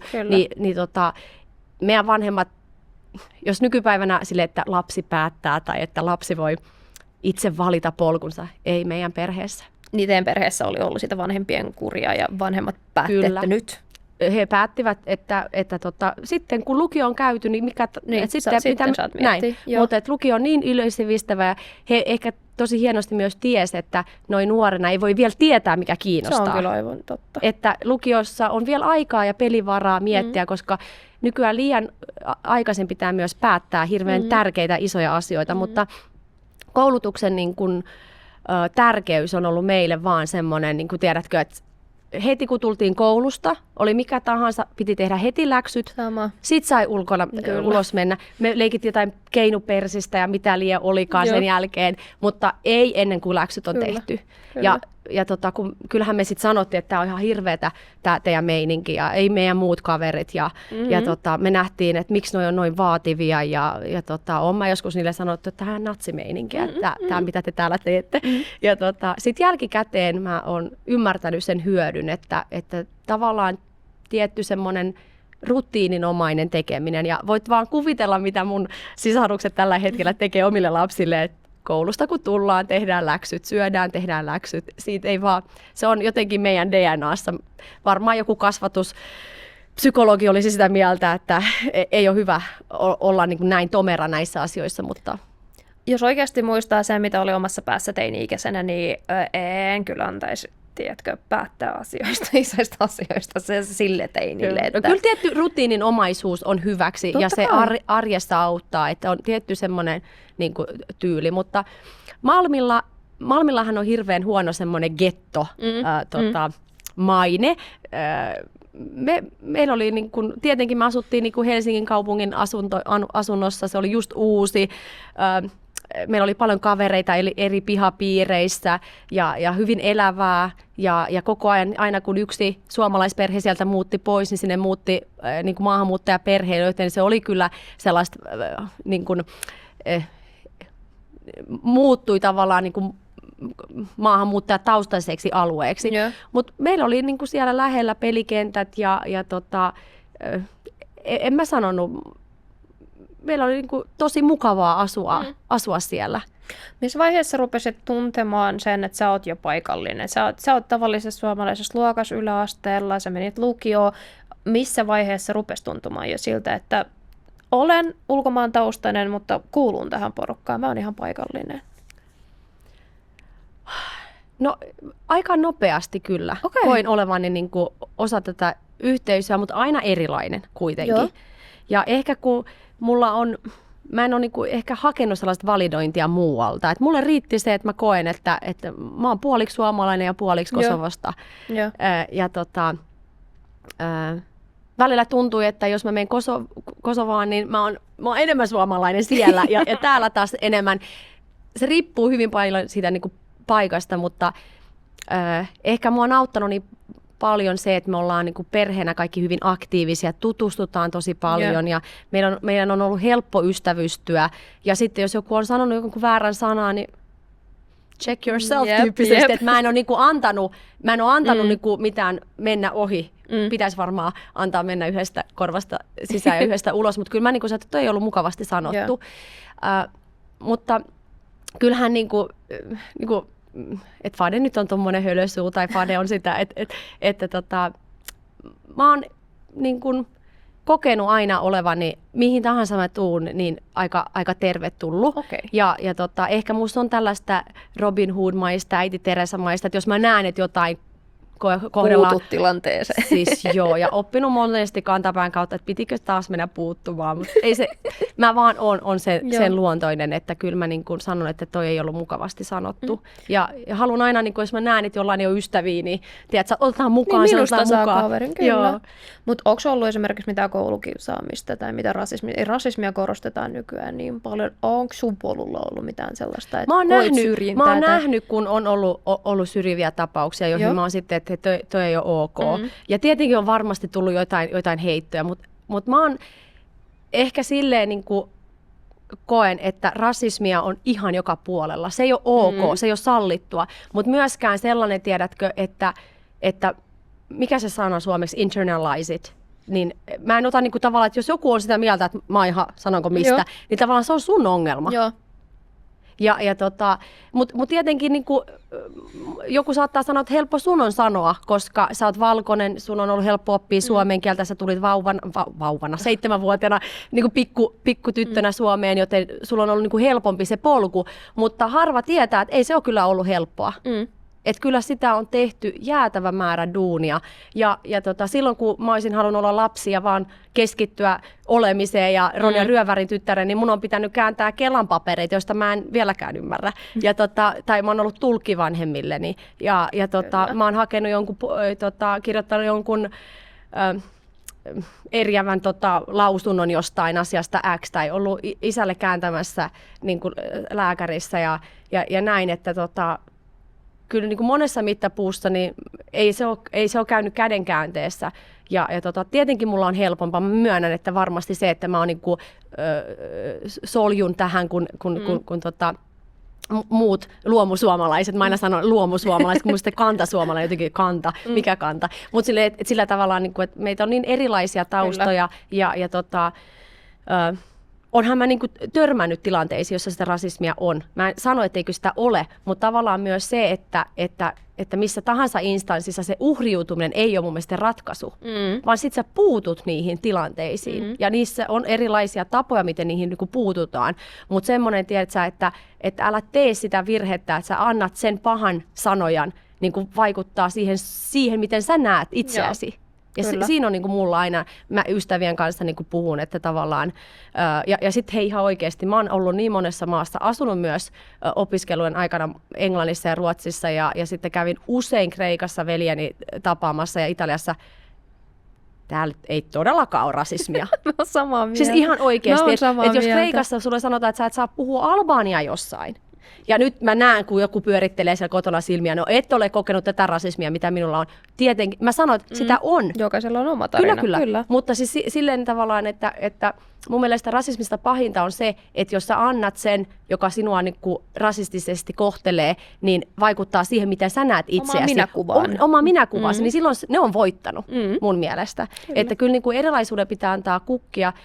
Ja mä tykkään siitä, että nykypäivänä on hirveän ihanasti ajatellaan, että tavallaan sanat luo todellisuutta ja ollaan varovaisia erilaisten niin kuin, asioiden kanssa, että vähän jopa moni on sanonut, että liiankin turvallista ja siloteltua, että onko tämä niin kuin enää moniäänistä tämä keskustelu ja miksi eriävät mielipiteet hyvin perusteltunakin niin kuin varotaan sanomasta, koska sitten saa syntipukin leiman tai voi niin kuin saada niin kuin nopeasti rasismin leiman, jos kritisoi jotain. Esimerkiksi mä olen sanonut samaa, että hyvä, että otetaan ja autetaan, mutta onko järkeä ottaa ja sitten meillä ei ole kotoutumispalveluita, me ei tarvita suomen kieltä, me ei vaadita suomen kielen opiskelua, tai pahimmillaan, että me laitetaan ne kaikki sullotaan sinne Malmin heka-asuntoihin ja siellä olette ja siellä puhutte ja tavallaan miten se tapahtuu se tänne integrointi, mikä on todella tärkeää, niin kyllähän näistä asioista pitää puhua, myös poliittisista päätöksistä ja tempuista. Ja jos se tarkoittaa sitä, että kukaan järkevä ihminen ei enää uskallaisi kriittisesti kritisoida jotain tärkeää asiaa, niin sehän yksi äänistää sen keskustelun ja sitten tavallaan se, mistä puhutaan paljon, että Kyllä mä esimerkiksi kannustan positiivista diskriminointia tiettyyn pisteeseen asti, että heillä ei ole samat olosuhteet ja autetaan vähän, niin he pääsee eteenpäin. Mutta sitten tavallaan se, että jos hyssytellään kaikki haasteet ja ongelmat, kuten esimerkiksi miksi maahanmuuttajataustaiset ihmiset on vaikka yliedustettuna tietyissä nimikkeissä, se pitää pystyä puhumaan ja meidän pitää yhdessä pystyä ratkaisemaan se haaste. Oikea ratkaisu ei ole se, että tästä ei nyt puhuta yleisesti. Ei saa sanoa ääneen. Kyllä, mutta tietenkin pitää jokaisen muistaa, että sana luo todellisuutta tai sanat luovat todellisuutta ja jokainen sana painaa. Jos sä sanot jonkun sanan, sillä on vastuu. Kyllä. Eli... Ja sä nostit tosi mielenkiintoisen asian ton kielikysymykseen ja että mä haluan vaan tietää sun mielipiteen, koska mun mielestä silloin, kun suomalainen sanoo ulkomaalaisille, että opi suomea, se on rasismia nykyään, että kun pärjätään englannin kielellä niin hyvin, varsinkin täällä PK-seudulla, niin mitä sun mielestä ulkomaalaisena, tarvitaanko me suomen kieltä? Erittäin, siis valtakieli pitää oppia. Oli se sitten ruotsi tai suomi, se vaan pitää. Mä en tule ikinä, heittäkää mut vankilaan, mutta aina tulen vaatimaan sitä, että mihin tahansa mä menin mä sitten Hollantiin tai Belgiaan. Mun on opiteltava sen, no siellä on vielä niin monta valtakieltä, mutta siis Suomessa pitää opetella suomen kieli, piste. Ja mä teen itse sitä paljon, että mä käännän sen aika nopeasti englanniksi. Mä pyrin siihen, että jos henkilö aloittaa keskustelun suomeksi, mä pysyn siinä ja otan aikaani, koska se auttaa tätäkin henkilöä. Ja tietyissä hoiva- ja muussa työssä, niin suomen kieltä on opeteltava. Se on väärin, ettei välttämättä ole resursseja kouluttaa, mutta mä sanon, laita radio päälle, Yle Puhe, Selkosuomi. Tiedätkö, opettele joka päivä yksi sana ja sen kaikki sijamuodot. Se on tehtävissä. Jos on halua, sä pystyt siihen. Kyllä. Aina ei tarvitse ulkopuolelta tulla sitä välinettä tai Suomen joku, tiedätkö, Migrin joku jaosto ja opettaa sulle suomen kieltä. Tietenkin se on hyvä silloin, kun se on koulutettu opettaja ja sä käyt siellä näin, mutta paljon käy siellä, istuvat pepunsa alla ja mitään eivät opi, jos ei ole itsellään halua ja ymmärrystä, miten se edistää sinun tilannetta, että sä opit valtakielen. Niin heittäkää mut vankilaan, jos mä olen syrjivä, ehdottomasti pitää opetella valtakieli. Ja se auttaa ennen kaikkea sinua itseään. Pystyt auttamaan lapsiasi arjen tohinnoissa. Ymmärrät itse, helpotat työnhakua, pysyt aktiivisena. Kukaan ei vedätä sinua. Pystyt katsomaan Kelan kaikki asiakirjat. ja tietenkin täytyy myös muistaa, että miten hienosti asiat meillä täällä on. Moni Kelan asiapaperi on käännetty niin kuin monelle kielelle. Kyllä. Se saa tulkkausta. Eli me liian usein parjataan kaikkea, mikä on huonosti. Ja me voitaisiin välillä pysähtyä miettimään, miten paljon täällä on jo hyvää ja miten paljon täällä kuitenkin niin kuin tarkoitusperä on niin kuin hyvä. Mutta siitä, mistä mä en pidä, on se, että haetaan vaikka siivojan tai laitoshoitajan tai jonkun tahansa homma ja edellytetään äidinkielen tasoista suomea. Mitä mä toivon, että työmarkkina niin kuin heräisi, on se, että se pitää olla siihen toimeen sopiva, riittävä suomen kielen taso. Ja kyllä mä olen sitä mieltä myös, mä olen montaa mieltä, mutta mä olen myös sitä mieltä, että työ on paras opettaja. Ja kun pääsee puhumaan sitä kieltä, niin se on paras opettaja. Kyllä. Ja kun pääsee puhumaan. Ja kuka välittää, onko se ablatiivi vai illatiivi? Nobody cares. Ja jos sä välität siitä, ellei sä erikseen pyydä, että hei Fade korjaa, jos mä teen virhe, että mä haluan oikeasti oppia. Mä tein työpaikoissa, että jos tulee väärin, niin korjaa vaan. Mä aina, että hei korjaa, jos mulla menee niin kuin väärin, koska mä haluan oppia. Mut oikeasti, että jos sä oot niin pikkusieluinen, että sua ärsyttää, että se on Venäjässä eikä Venäjällä, niin sama se. Oikeasti. Hei, se yrittää, se osaa montaa kieltä. Ja sitten toinen asia on se, että mikä mua hämmentää välillä, että kun mä just sanoin tuossa alussa, että kyselivät ja olivat uteliaita, mua ei haittaa ollenkaan, että joku kysyy mun taustasta. Mulla on aina, että vitsi, sä oot kiinnostunut musta. Kyllä. Ja mä kerron kaiken ja kysy vaan, että mä haluan aina, että ei ole mitään. Että mä kerron sitten, jos sä ylität mun rajan. Joo. Ja se on mun vastuulla sanoa, että tämä on sellainen asia, mistä mä en välttämättä mielelläni puhu. Mutta että ei meidän tarvitsisi tehdä niin kuin muiden puolesta sitä tunnetyötä. Ja suomalaiset on mainettaan uteliaampia, he ei vaan kehtaa. Ja moni aina sanoo, että ne on niin kylmiä ne suomalaiset. Alkuun voi tuntua siltä, mutta ne on ehkä kuin se Marianne. Pinta voi olla, mutta sisällä kun vähän niin kuin tutustuu, niin se pehmenee ja sieltä tulee herkkua. Mutta joo, siis nykyään on pieni semmoinen varomisen, pelätään niin paljon sitä rasistikortin niin kuin heiluttelua ja silloin kun se on paikallaan, niin siihen pitää puuttua, mutta tavallaan niin kuin mun mielestä normaalien vaatimusten ei pitäisi herättää kenestäkään tuollaista ärtymystä. Kyllä, englannilla pärjää, mutta mä kuulun niihin, jotka ei halua. En mä tiedä, mikä on niin kuin salviaisin vaikka englanniksi, tai kun mä haluaisin tilata suomeksi. Sä olit jossain sanonut, mä luin netistä, että kulttuurin oppi on molemmin suuntaista tai jotenkin sinne päin. Jos mä ymmärsin oikein, niin tarkoitit sitä, että meidän pitäisi oppia suomalaisten kulttuuria, mutta olisi kiva, että nekin perehtyisi meihin. Tai niinku, että ymmärsinkö mä oikein, ymmärsinkö mä väärin? Se oli mä oon tainnut sanoa sen, että se on kaksisuuntainen tie. Ja mä tarkoitan sitä sillä, että tekee niin kuin vastaanottavalle maalle, tekee hyvää ja vaikka opettajille, jotka opettaa maahanmuuttajataustaisia, että he tutustuu heidän kulttuuriinsa ja he ymmärtää niitä taustoja. Se auttaa valtavasti. Ja miksi joku tekee näin? Kyllä.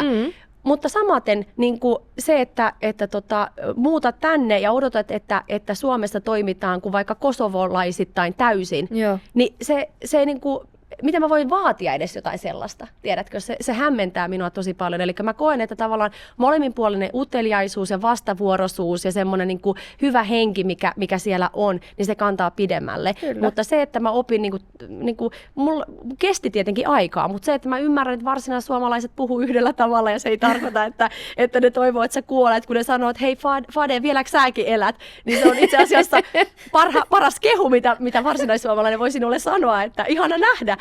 Ja kestää aikansa, mutta se, että molemminpuolinen kiinnostus ja se, että se on vastavuoroinen niin kuin tavallaan niin kuin kaksisuuntainen tie, niin kyllä mä uskon siihen valtavasti. Mutta kyllä mun täytyy täällä maan lakeja noudattaa. Tai sitten jos mä en noudata, mä olen raastuvassa.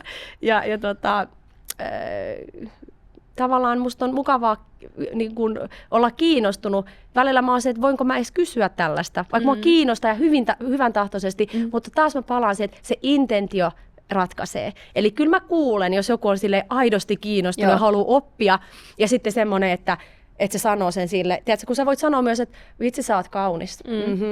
Ja sä kuulet, että tossa ei ollut kyllä hyvää tarkoitusta. Ja sitten se, kun joku sanoo, että ai vitsi, sulla on ihanat kikkarat. Niin, aidosti kehuu. Ja sitten myös, että jos vanhempi väki vaikka kyselee tai sanoo jotain tosi outoa tai jotain, että se ei kuulosta enää tämän nykypäivän niin kuin sanoissa oikein, niin en mä lähde siitä, koska mä ymmärrän välttämättä, se tarkoitus ei ole paha, he on aidosti uteliaita siihen aikaan, kun he kasvoivat, se oli se normi.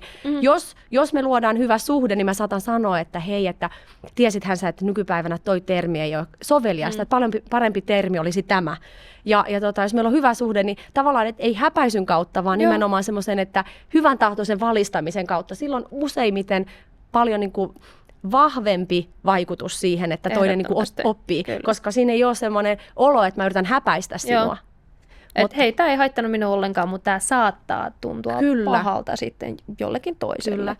Kyllä. Mutta mä ehkä toivoisin, että me kaikki muistettaisiin, että yleensä tänne muuttaneet haluaa oppia kielen ja ei käännetä sitä heti englanniksi. Ja tämä on ennen kaikkea muistutus minulle itselleni, koska mä liian usein niin kuin vaan vaihdan sen englanniksi. Ja se varmaan sille hämmentää sitä pientä kulkijaa, että miten mä voin oppia suomea. Sä oot oppinut suomea, sä kävit lukioon, nyt sä tunnet sen, että sä oot paikallinen. Mitä sulle tapahtui sen lukion jälkeen? Miten sä sait jo itsekin tehdä päätöksiä sun vanhempien mukaan? Niin mitäs mikä oli se seuraava päätös? No sitten jotenkin mä ajattelin, että juristihommat ei ehkä se, ei sittenkään, mutta kauppatieteet, business, ihmisten johtaminen, jotenkin se valikoitui sitä kautta mä hain lukemaan kauppatieteitä Aaltoon, se oli silloin kauppis, en päässyt ja sitten mulle tuli tilaisuus päästä tonne Englantiin opiskelemaan, siellä mä suoritin kauppatieteiden niin kuin kandin ja sieltä käsin kävin myös sitten Ruotsissa, Halmstadissa opiskelemassa ja sitten mä tein, olisinko 1-2 vuoden töitä sen jälkeen ja koko ajan mä oon niin kuin tehnyt töitä, kun mä opiskelen ja sitten mä hain maisteri, pääsin eri kaupunkeihin Suomessa, en edes lähtenyt kokeilemaan Aaltoa. Pääsin Ouluun ja Itä-Suomeen, mutta sitten mä valitsin Hankkenin, koska sitten mä ajattelin, että en mä lähde enää pois Helsingistä. Ja sitten sekin ei sinnekään ollut helppo päästä, mutta pääsin. Ja suoritin sen sitten niin kuin töiden ohessa sen kauppatieteiden maisteritutkinnon ja nimenomaan tämä kansainvälinen johtaminen, tulokulma ja sitten mä ajattelin, että mä menen täyspäiväiseksi ja hoidan sen gradun siinä ohessa. Joo. Ei kannata. Se gradu pitäisi tehdä heti. Joo. Niin se ei ollut mukavaa, kun mulle sitten mä ylenin aika nopeasti ja etenin niin se oli aika vaikeaa sitten, tiedätkö, illalla ottaa se kone esi alkaa niin kirjoittaa sitä gradua ja se alkoi tuntua tervajuonilta. Mutta sitten valmistuin myös maisteriksi ja sen jälkeen siinä tuli totta kai politiikkaa, hain politiikkaa, niin kuin eduskuntaan en päässyt. Se oli ekalla kerralla ihan mä haistoin sen, mutta vähän yli 147 ääntä taisi olla ekalla kerralla. Ja tokalla kerralla vähän enemmän kyllä, että se ei enää ollut ihan siinä, olisiko vähän alle 1000 ääntä, että mä olisin päässyt, koska sit sinä vuonna nimenomaan oli todella hyviä nimekkäitä tyyppejä hakemassa ja Jaana Pelkonen vei multa paljon ääniä, mutta en päässyt ja sitten pääsin kyllä kaupunginvaltuutetuksi ja siellä oli sitten sen vähän päälle 4 vuotta, kun sinä vuonna oli jotenkin poikkeuksen pitkä kausi. Ja nimenomaan nuorisolautakunta oli se, missä mä olin vaikuttamassa ja valtuusto. Ja sekin tapahtui töiden ohessa niin kuin alkoi tulla liikaa kaikkea ja sitten mä löysin coachingin ja johtamisen tavallaan sen, että mikä mua oikeasti tällä hetkellä aidosti kiinnostaa kyllä ja että mihin mä koen, että minulla on suurin vaikutusvalta, koska politiikassa, vaikka se on suoraa, tiedätkö, se on suorinta tapaa vaikuttaa kansalaisten elämään, koska lain säätäminen ja tavallaan mihin kaavoitusasiat ja muut, niin se on myös sitä, että kenen yleisön lauluja laulat. Ja ketä pitää niiata ja pitää miettiä seuraavia vaaleja. Pitää aina olla myös tietty semmoinen poliittinen pelisilmä, jota mulla ei ole ainakaan vielä tullut, se ehkä tulee iän myötä, mutta mä oon se, että ei se ole totta, mitä sanoa näin. Niin tavallaan mun pitää ehkä harjaannuttaa tätä polkua vielä enemmän, mutta ehkä se mun etu ja se suosio perustuikin siihen, että mä oon aika autenttinen ja mä sanon, mitä mieltä mä olen. Vaikka se välttämättä ei kaikki muut olisi, että noin ei kannata sanoa, mutta se on totta. Niin miksi mä ohosin hiljaa? Ja se oli raikasta monen mielestä, että wow, raikasta. Mutta sitten mä jättäydyin siitä sen takia, että mä en ole mennyt niinku uudestaan ehdolle, että mä koen, että tällä hetkellä niin kuin tavallaan se yritysmaailma vie mennessään. Sitten mulla on tietenkin niin kuin perhe ja lapsi ja hyvin aktiivinen elämä ja rakensimme talon ja tiedätkö, too much oli kaikkea, niin mun oli luovuttava jostain. Ja se, että nainen saa kaiken, on totta, mutta se ei ole samaan aikaan. Eli Oprah Winfrey on sanonut tosi hyvin, että you can get it all, but not at the same time. Joten se pitää palastella. Ja mä oon mun mielestä sekin on rohkeutta, että uskaltaa luopua. Joo. Kyllä, ja mä luovuin siitä momentumista, että mä en enää asettunut ehdolle, vaikka paljon on pyydetty. Ja mä oon siitä totta kai kiitollinen. Uskalsin luopua siitä, ja mä en sano ei koskaan, koska mun vaikuttamisen palo on suuri, mutta tällä hetkellä mä koen, että tärkeää vaikuttamistyötä on myös se, miten me kohdellaan toinen toisiamme, miten töissä luot sellaisen ilmapiirin ja kulttuurin, jossa ihmiset voivat kukoistaa. Mua kiinnostaa hyvin paljon coachaus ja hyvät syvät kysymykset. Se, että mä autan kysymällä sinulta ja saan sun valon syttymään ja sun liekin palamaan ja mä löydän sen oman, löydän sen sun oman potentiaalin vaan niinku kysymällä ja antamalla sun niinku miettiä sitä sun omaa, koska välillä meillä ei ole aikaa edes pysähtyä ja miettiä, mitä kukin haluaisi tehdä. Niin se on se, mihin mä nyt haluan keskittyä. Mä oon luvannut mun perheelle, että mä en opiskele lisää. Mutta mä jo mietin, että mikä olisi mun seuraava polku, koska coachauksessakin mä vein sen tavallaan niin kuin melkein vuoden sitten opintojen jälkeen, maisterivaiheen jälkeen, niin meni melkein vuosi, että mä tein sitä ryhmätason ja tiimitason ja sitten myös yksilöllistä niin kuin coachingia ja tein siitä gradunikin, niin se imaisi mukanaan. Ehkä sitten, jos ei tänä vuonna, niin ensi vuonna mulla on mielessä jotain, että mitä mä haluaisin vielä niin kuin opiskella, mutta mulla on jäätävä semmoinen niin kuin oppimisen halu ja halu pysyä kehityksen kelkasta. Ja mä luulen, että politiikkaan voisin palata joskus, jos vielä otetaan, eihän sitä tiedä. Ja sen takia se oli pelottavaa, että mä uskalsin sanoa ei, koska mitä jos ei Niin ajan päästä haluaa takaisin, mutta sanotaan, että hei, koska aina tulee parempia, aina tulee äänekkäämpiä, aina tulee raikkaampia kandidaatteja. Niin mutta mä ajattelin, että sit jos ei se ei ole tarkoitettu. Mutta just nyt tuntuu siltä, että mun täytyy kuunnella sitä mun omaa sisintä, ja mun sisin sanoo tätä. Kyllähän niin kuin moni oli se, että älä please luovuta, että me ollaan vielä taustajoukoissa. Mutta toki sitten niin kuin vaalien jälkeen autoin myös sitten Stubbia kampanjoin meppinä, kun hän oli, hakeutui 2014, ei että hän mitään erityistä apua tarvitsisi, mutta onhan sen pyörittelyä ja tavallaan tai toisella mä olen valveutunut. Nyt mä seuraan politiikkaa vierestä ja luen Ahmin harrastuksena kyllä.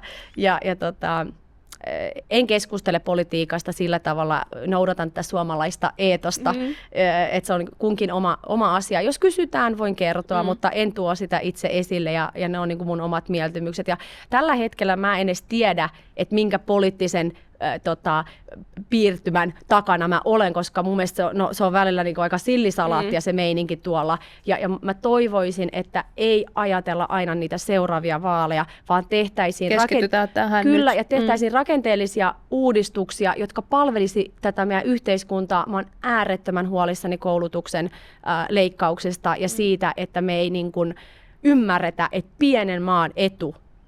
Meillä ei ole täällä kultaa, no ehkä Lapissa vähän, mutta meillä ei ole täällä mitään niin kuin jäätäviä niin kuin, tämmöisiä kalleuksia ja mineraaleja. Ehkä on, mutta ne ei silti ole. Ei niillä hirveän pitkälle pääse. Mutta se, että mikä meidät erottaa, on tämä koulutuksen halukkuus. Ja mä oon ollut huolissani, että OECD-maista me ollaan jääty jälkeen. Kreikka on ylittänyt meitä. Yli niin kuin melkein 20 vuoteen ei ole tapahtunut kasvua. Niin kyllähän meidän täytyy herätä siihen, että ollaanko me jotenkin tuudittauduttu, että hei, me oltiin joskus hyviä, ei tarvii enää. Niin mä haluaisin tavallaan niin kuin sellaista politiikkaa, sellaista vaikuttamista, että ei mietitä vaan seuraavia vaaleja, vaan tehdään aidosti koko Suomen edun mukaisia päätöksiä, jotka voi nyt kirpasta, mutta ne palvelee. Palautetaan kunnia koulutukselle, joka on tämän maan joskus nostanut kartalle, ja nyt me jäädään kehityksen kelkasta, ja muut maat ajaa ohi. Musta on ihanaa, että Viro, pieni piskunen Viro, josta ei paljon mitään pitänyt tulla, kun se oli niin köyhä ja sitä ja sun tätä, kun vaan siellä matemaattiset taidot ja moni muu asia on mennyt hurjapäiten eteenpäin, ja me ollaan tuudittauduttu, jääty jotenkin silleen, että että kyllä meillä on ihan hyvin asiat, ei tarvitse enempää. Nyt mä karrikoin tietenkin, mutta mä oon isosti huolissani erittäin isoista niin kuin tämmöisistä trendeistä, mitkä mä oon nähnyt Suomessa. Puhumattakaan sitten, mitä tavallaan ikääntyvä Suomi, kaikki palvelut ei ole tasalaatuisia koko Suomessa. Isoja asioita, vaikeita asioita. Tiedän, että se ei ole helppoa. Mä tiedän, että se on kompromisseja, mutta liian usein nykypäivänä alkaa tuntua siltä, että taas tehdään seuraavia vaaleja, mietitään sitä voittoa, eikä mietitä niin kuin yhdessä, että me ollaan pieni maa. Meidän etu on ajatella myös, ei vain ideologisesti, vaan se, että mikä olisi koko Suomen etu. Ja kyllä nämä tietyt rapistumiset, mitkä tässä viime aikoina on tapahtunut, se ei ole kenenkään etu. Kyllä. Kauhean. Mä vaan mietin, että sä oot niin rohkea jotenkin, sä oot niin menestynyt, ja mulla koko ajan pyörii taustalla myöskin se ajatus, mitä sä puhuit sun vanhemmista, että niinku me jotenkin yhdistät sä itse jotenkin tämän sun menestyksen siihen, että sun vanhemmat on kuitenkin niinku mennyt eteenpäin, ne on uskaltanut tehdä, ne on puskennut teitä, niin onko se just se pohja, mikä on tehnyt susta just tommosen? Sä vaan uskalsit yhtäkkiä lähteä ulkomaille opiskelemaan, sit sä vaihat maan ja sit sä vaihat alaa ja niinku saavutit niin paljon. Mä luulen oikeasti, että se vanhempien tuki ja se odotus, se jäätävä vaatimus, on tehnyt musta tietyllä tavalla aika perfektionistin ja semmoisen suorittajatason, josta mä oon sanonut, että mä oon toipuva perfektionisti, että done is better than perfect, ei tarvi jäädä junnaa jokaista nyanssia. Mutta kyllä mä sanon, että mun vanhempien varmaan se eetos ja mun sisarusten se yhteys, mikä meillä on, me tuetaan toinen toisiamme ihan valtavasti, me myös puututaan toinen toistemme asioihin ihan valtavasti. Ja se on varmasti se rikkaus, josta mä oon niinku ammentanut paljon. Ja ehkä se, että mikään kritiikki, minkä mä oon kuullut ulkoa, ei ole voinut satuttaa, kun se on sanottu jo kotona. Totta, mä voisin sanoa tuohonkin. Meillä ei silotella. Joo. Että mä oon aina välillä sanonutkin, että meillä on ollut tough lovea. Joo. Ja mitä mä ehkä kaipaan jatkossa on empathetic lovea. Eli please, sivelkää vähän kohteliaamia. Please, silittäkää myötäkarvaan. Mutta joo, siis kyllä mä luulen se, että vaatimustaso on ollut hurja meidän kotona. Ja monen mittapuulla voisi olla, että onpa niinku räikeää, onpa kauhean raakaa. Varmaan näin onkin, mutta samalla mä en ole ikinä miettinyt, että onko mä rakastettu. Mä oon tuntenut, että mä oon aivan äärettömän rakastettu kyllä. Ja mä oon arvostettu ja mä oon ollut haluttu, vaikka mä olin vahinkolapsi, niin mä oon niinku äärettömän niinku haluttu. Ja se, että lapsi tuntee olevansa haluttu ja tietää sen, että on rakastettu, niin vaan taivas on rajana. Ja silloin sä et hae validointeja muualta. Niin, kun saa sitä kotona. Kyllä. Mä tuossa katson, että sä oot sanonut joskus, mä kirjoitin vaan itselle ylös tohon, että olen ihminen, joka on ollut joskus pakolainen. Niin mietin vaan sitä, että onko teillä kotona puhuttu tosta, tai siis sä sanoitkin jo aikaisemmin, että pitää tehdä 5 kertaa enemmän työtä ja niin kuin pitää puskea, pitää yrittää. Niin onko teillä kotona ollut myöskin semmoista, että niin kuin pitää ymmärtää kuitenkin, että me ollaan ulkomaalaisia, että meillä on oma paikka, vai onko teillä ollut enemmän semmoista, että me ollaan yhtä samanvertaisia kuin muutkin, että annat mennä, teet vaan enemmän töitä. Että millaista se on ollut? Varmaan molempia. Että kyllä niin kuin mun vanhemmat on painottanut sitä, että hei, että pitää tehdä duunia. Että se tavallaan asetelma ei ole se, että kaikki on vaan tuotu niin kuin valmiiseen pöytään, niin se on väärä tulokulma. Eli on annettu ymmärtää, että paljon pitää tehdä, koska niin kuin olosuhteet on se, että meillä ei ollut niin kuin samat mahdollisuudet, tai me ei tultu samasta. Me jouduttiin opetelemaan vaikka ensin suomen kieli, mitkä jo muut vaikka osasivat. Mutta mitään niin kuin sellaista niijaa tai jotenkin alistu tiettyyn kohtaloon, niin sitä ei ole. Eli tavallaan semmoinen tietty vastuunotto, vaikka tämä tuntuu epämukavalta, niin se, että se on sun vastuulla nyt tehdä. Et mä muistan ikuisesti, kun mun veljet vaikka pelasi jotain Mario-peliä tai pleikkaa tai mitä liian, ja sitten isä vaan katsoi, että joo, että hei, mä just tulin sieltä Pukimäen kentästä, että siellä ne pojat harjoitteli, että mitä te täällä istutte. Eli niin kuin se tavallaan niin kuin jäätävän niin kuin työn moraali on ollut aina kova. Ja kyllä niin kuin meille opetettiin, että hei, meillä on ainakin opetettu se, että meidän pitää olla kiitollisia, että me saatiin turvapaikka. Ja me ollaan kiitollisia. Ja me ollaan mielestäni maksettu se jo monin kerroin takaisin, jos kuka nyt näitä sillä tavalla laskee. Mutta, ja joku on sanonut, että ei sun tarvitse tuntea mitään kiitollisuutta, että se on tämä maan velvollisuus ottaa sinut vastaan. Mutta kyllä mä niin kuin olen ollut kiitollinen ja meillä on opetettu olemaan kiitollisia siitä, että me saatiin täältä turva. Se, että meidän vanhemmat kyllä koko ajan kertoi, ja ne muistutti, mitä mä alussakin sanoin, että jos me käyttäydyttiin huonosti tai me ei kuunneltu tai me oltiin heidän mielestään niin kuin teinejä, niin teidän takia me ollaan tänne tultu. Sitä on hoettu. Että ei me piti aina vähän oikasta.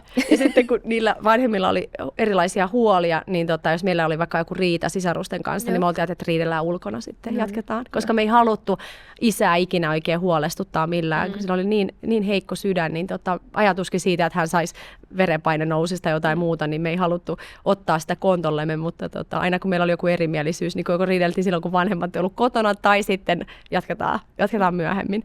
Mutta meillä opetettiin tietty semmoinen ylpeys itsestä, siitä, että kuka sä oot, sä arvostat. Kosovolaisuus on ollut meille todella tärkeä niin kuin semmoinen, että siitä pitää olla ylpeä. Ja mun äiti ja isä on pitänyt niin kuin kynsinä hampain kiinni siitä, että me pidetään meidän kulttuurista niin kuin, huolta. Ja on ollut huolissaan, että albanian kieli ei ole niin hyvää ja murentuu tässä, kun koko ajan oppii suomea. Mutta esimerkiksi mun sisarusten lapset, niin kerran viikossa viedään Albanian tunnille. Me, mun veljen vaimot, mun molemmilla veljillä on suomalaiset vaimot, niin hekin on alkanut opiskella albaniaa ja lapsetkin ymmärtää. Mahtavaa. Ja me halutaan vaalia myös niitä meidän vanhoja juuria ja rinta rinnan niin kuin tavallaan pitää molemmat. Mutta tietty ylpeys omista juurista, siitä kuka sä olet, että se on ollut tosi tärkeää, mä luulen, just sieltä vanhemmista, koska jos on itse vähän niin kuin hakusessa, ja ei tiedä eikä tunne myöskään niin kuin tervettä ylpeyttä, niin silloin on houkutuksille altis. Ja silloin sä haet sitä hyväksyntää muualta. Kyllä. Niin eihän me saatu edes, siis milloin me saatiin ekan kerran lähteä bileisiin? Siis meillä oli tosi tiukkaa. En mä sitä niinku kaipaa, mutta arvaa mikä on hauskaa. Jos nyt peruuntuu jotkut juhlat, mä oon iloinen. Koska mä oon jo sen ikäinen, että paras meno on peruttu meno. Kyllä. Tuliko vanhemmille ikinä ymmärrystä siitä, että ei palata kotiin enää? Tuli. Se tuli silloin, kun me oltiin jo asettauduttu niin hyvin Suomeen. Ja mun siskohan on aina asunut sitten täällä. Kerran hän kävi vaihto-oppilana Amerikassa ja se oli mun vanhemmille iso kolaus, koska ne oli tottunut aina, että esikoinen on aina paikalla. Mulle ne oli vaan silleen, että joo. Että muista säännöt mukaan. Soita sitten. Joo. Niin sitten kun he tajusivat, että me ei olla palaamassa, että me ollaan niin hyvin juurruttu tänne näin, että kyllähän me käydään Kosovossa ja mun miehellä on niin kuin 5 siskoa ja tarkoitus on, että me käydään siellä usein, että meidän lapsikin. Hän on myös, joo. Kyllä. Niin he tajusivat, että ei lapset tule mukaan enää. Että sitä äiti oli vaan silleen, että niin paljon kun hän rakastaakin Kosovaa, niin ei hän ilman lapsia sinne mene. Onko teillä koti vielä pystyssä siellä? Ei ole, mutta meillä on paljon sukulaisia on mihin mennä. On mihin mennä, on. Ja ne on aina ihmeissään, kun mä menen sinne ja sitten mä haluan vähän aikaa itselleni ja olla omassa huoneessa ja ne on silleen, onko kaikki hyvin? Kaikki on erittäin hyvin. Mä vaan kaipaan ehkä suomalaisittain vähän yksinoloa. On sellaista tunnetta, että sä et ole enää paikallinen. Tai siis sä et ole paikallinen, kun sä lapsena lähit, niin että sä oot vähän suomalainen, vähän kosovalainen. Vähän tätä. Mun mies laskee aina leikkiä, kun se on tullut töiden perässä ja hänellä on oma yritys. Niin hän sanoo aina välillä, että tämä on inside-läppää. Toivottavasti kukaan ei tästä suutu. Mutta hän on sanonut, että niin, että kun sä oot pakolainen, että mä on elättänyt sutkin. Että eihän se pakolaistatus koskaan häviä, että se on siellä jossain, lukee siellä lapussa. Mutta meillä on, mä sanoin, että pidä sä vaan veroeurot pyörimässä, että Suomi tarvitsee iloisia veronmaksajia, mutta hän aina kuittailee, että kun hän ei ole pakolainen, mutta niin. Onhan siinä suuri ero. Niin. Ihanaa. Vetääks jotenkin sinne takaisin? Ootko ajatellut ikinä, että joskus eläkkeellä palaisit? Kyllä ajatus siitä, että kyllä mä jotenkin aina haluan myös Suomessa asua, mutta onhan se aivan ihanaa, kun sinne menee. Ja mä kannustan kaikkia matkustamaan. Siis Pristinaan pääsee suorilla lennoilla. Se on aika hipsterimeininki paikka. Okay. Sinne lentää aika edullisesti nykyään. Sitten siellä on hyvin edullista Suomeen verrattuna. Että mun suomalaiset ystävät, jotka siellä on ollut, niin ne on se, että wow, että olut on halpaa ja ruoka on hyvää ja vieraanvaraisuus on tosi, tosi kova asia. Että se on kosovalaisille kulttuurille niin kuin semmoinen perusydin, eli vieraanvaraisuus. Ja sellainen aate, että vaikka tulee vieraita ja ei ole mitään muuta, mitä voi tarjota kuin vettä ja suolaa ja leipää, niin sä tarjoat ne vieraille viimeiset, mutta sä tarjoat sydäntä, eli hyvän tervetuloa olon, niin se vieraanvaraisuus näkyy sit myös tavallaan siinä, miten sinua palvellaan, ja se musiikki pauhaa, ja se meininki on, niin kuin, se on ihana fiilis, ja mulle kaikista tärkein on, kun mä menen sinne Enon Vitakiin, jossa mun äiti on syntynyt, ja josta ei ole kuin enää rauniot, niin kuin jos haluaa vaikka katsoa sen meidän perheestä kuvatun dokumentin Ylellä, niin siellä pystyy katsomaan sen, niin siellä me käytiin vierailemassa, niin sinne kun mä menen, niin se on sellainen olo, että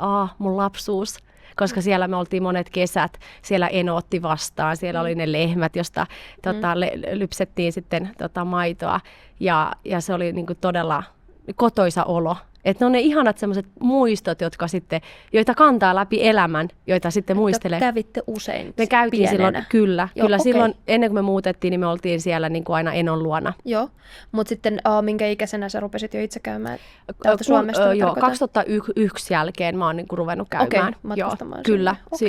ja melkeinpä vuosittain, mutta nyt sitten meillä on ollut tämä talonrakennusprojekti ja paljon muuta. Niin ja nyt sitten kun mun sisarusten lapset harrastaa, niin sitten on Hesakapit, joihin mun täytyy mennä chill-readerinä. Ja mä oon siellä huono ihan 1100, kun mä niin tunnen sen fiiliksen, kun mun sisarusten lapset pelaa ja tekee maaleja.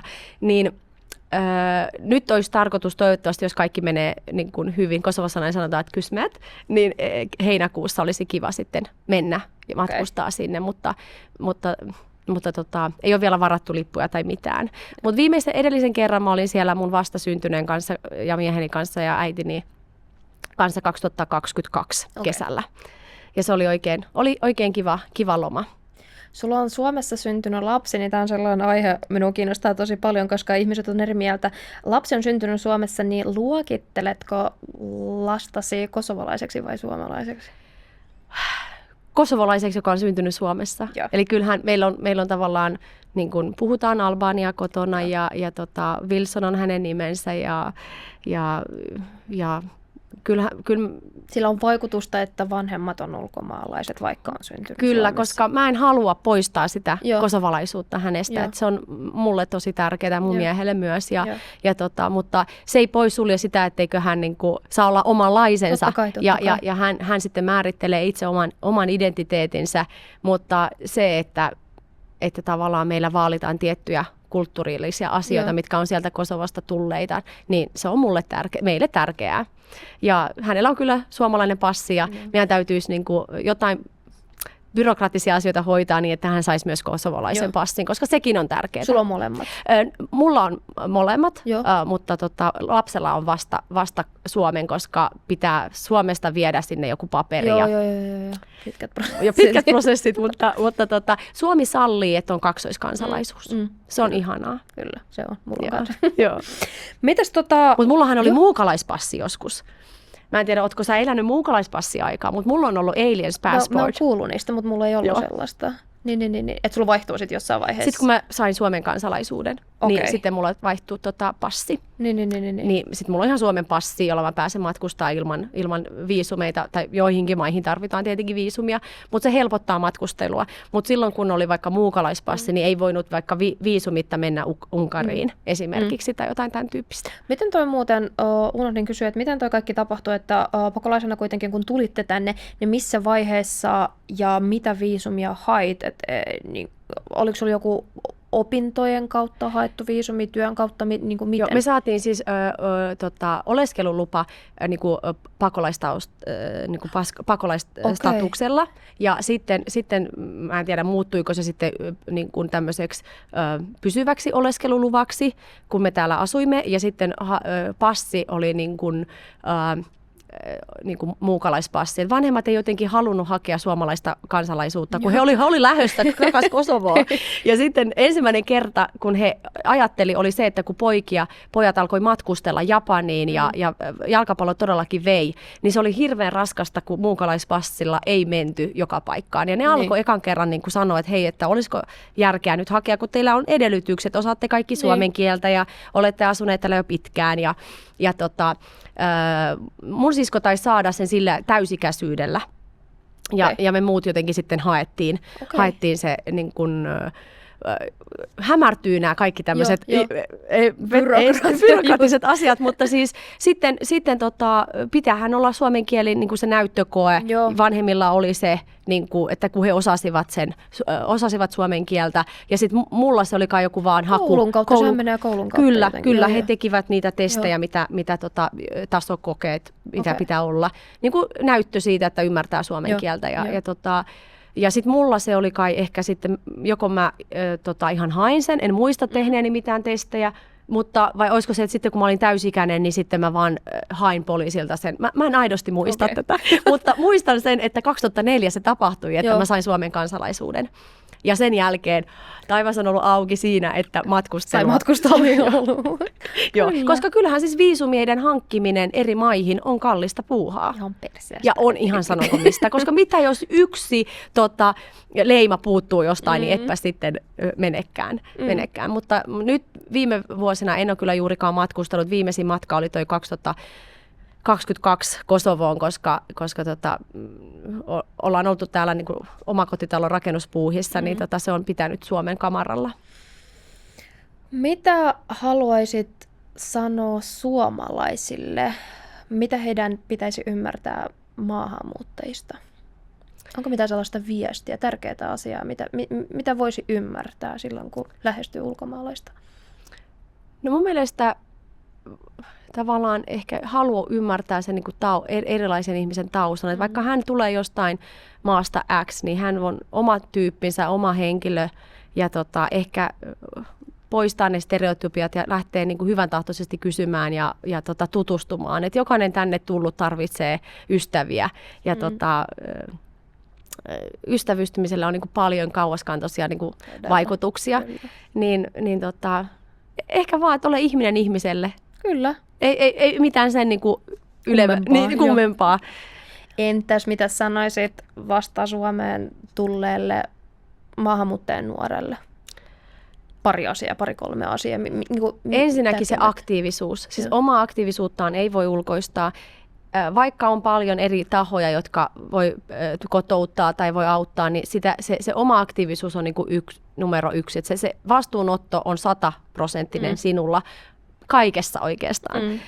Sitten ehkä samaten tavallaan ole sinäkin ihminen ihmiselle ja kysele sinäkin ja tutustu. Että kyllä mä oon aina kokenut, ja äitikin on sanonut, että yksikään suomalainen ei ole jättänyt vastaamatta töissä tai missä. Että aina ne, niin kuin, ehkä ne on varuillaan ja ne on, niin kuin nyt mäkin stereotypioin tässä, mene ja tiedä, erilaisia yksilöitä on, mutta siis se, että kyllä niin kuin siellä on saanut ystäviä eri paikoista ja kyllä. Sitten kannattaa, jos ei vielä ole töitä, koska nyt on muistettava, että työmarkkinat on haastavia kaikille.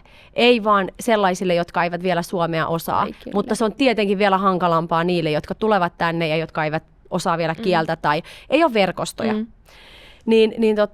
Aktiivisuus oli se sitten niin kuin työnhaussa, mutta sitten eri järjestöt, ystävät, SPR, kaikki tiedät sä, kolua läpi kaikki yhdistykset, missä vaan voi olla sinulle apuja ja etuja, koska taas se ystävystyminen auttaa sinua niin kuin monessakin.